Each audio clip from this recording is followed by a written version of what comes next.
significantly more fun than Subway Surfers. The level layouts actually had more with them, and I liked it. In this game, a gang of warriors from all across the world gotta beat the Goon Lord because, oh no, the Goon Lord is gooning and he's making his goons goon. Let's stab them. So that's cool. This might be a plot hole though. The initial trailer of Blades of Grim had the guard playing it on his phone. This is simultaneously an in-universe mobile game, and also, you shouldn't be shocked by now, this silly kids game franchise that's been around for years has a multiverse. Wow, that's really the way to go for all these types of games. I promise you, I'm not forcing it. It's just that every single moderately popular franchise has some sort of alternate dimension or multiverse.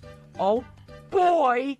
I think that's all there is related to the Society, but there's actually a few sequel games. So let's take a look at them. December 23rd, 2019, Subway Surfers Airtime is this 2D exclusive racing game that's exclusive to Snapchat games for some reason. If you want to play this game, you have to go into a Snapchat DM and select the game, or at least you could, because Snapchat removed this feature in early 2023. I hope at least one person found out Snapchat games don't exist anymore because of this video and because of Subway Surfers. This was how I found out.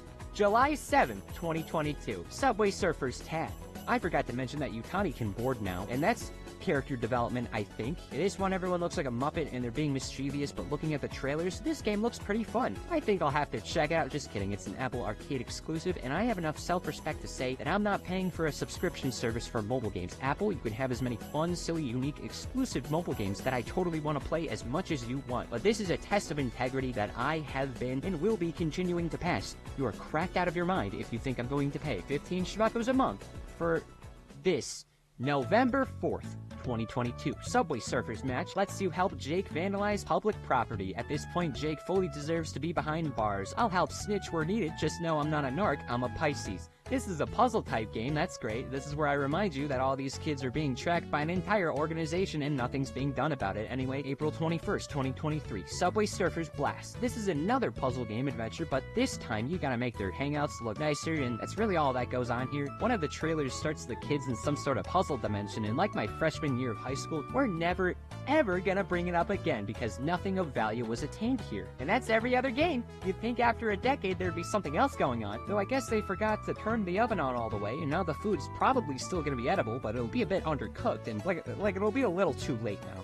Luckily though, we still have the silver lining that is the titan of the main game, Subway Surfers. This game across the past decade has absolutely continued to update on a monthly basis. New characters, cosmetics, and all of that stuff has been added over the years. Unfortunately, despite there being hundreds of characters that have been added to the roster, I would argue we've already covered all of the ones that have or could have any plot relevance. The animated series is the most relevant anyone is, and only 7 of them show up in it. There's known Cthulhu monsters and an actual zombie. That means nothing. None of this matters. There's a Burger King skin. I own the Burger King. Frank goes to Burger King. It might be important. I don't know. They don't address any of this. Is Burger King gonna be important later on?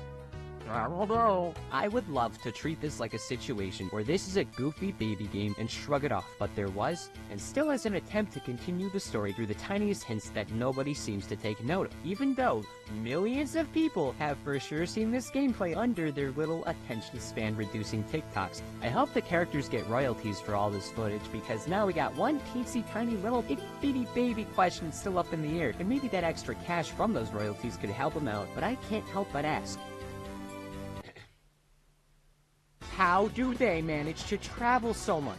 After years and years of doing nothing but vandalizing train yards, these little freaks have managed to get to every corner of the planet and do what they always do, vandalize in other places. They're expanding their little atrocities, attacking baby penguins in the Arctic, drawing penises in Australia, going to Europe. All the bad things a person can do has been done by them. And they just smile. They just grin ear to ear knowing what they're doing. I see the wrath in those empty eyes. You can't fool me. Two important things happen throughout all of this. Somehow, thanks to the secret society and their efforts, Yutani has been able to understand the weird turbine, so now all of the kids have access to absurd gravity and magnetic technology that we see in the power-ups.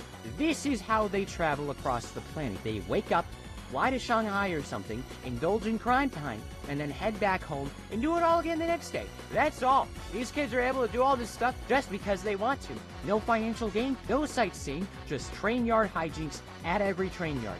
This is also how they recruit new kids. Every location they get a couple new Subway Surfers to join their crew and take the operation even further. None of this technology is shared with the world, despite the amount of money these kids could earn.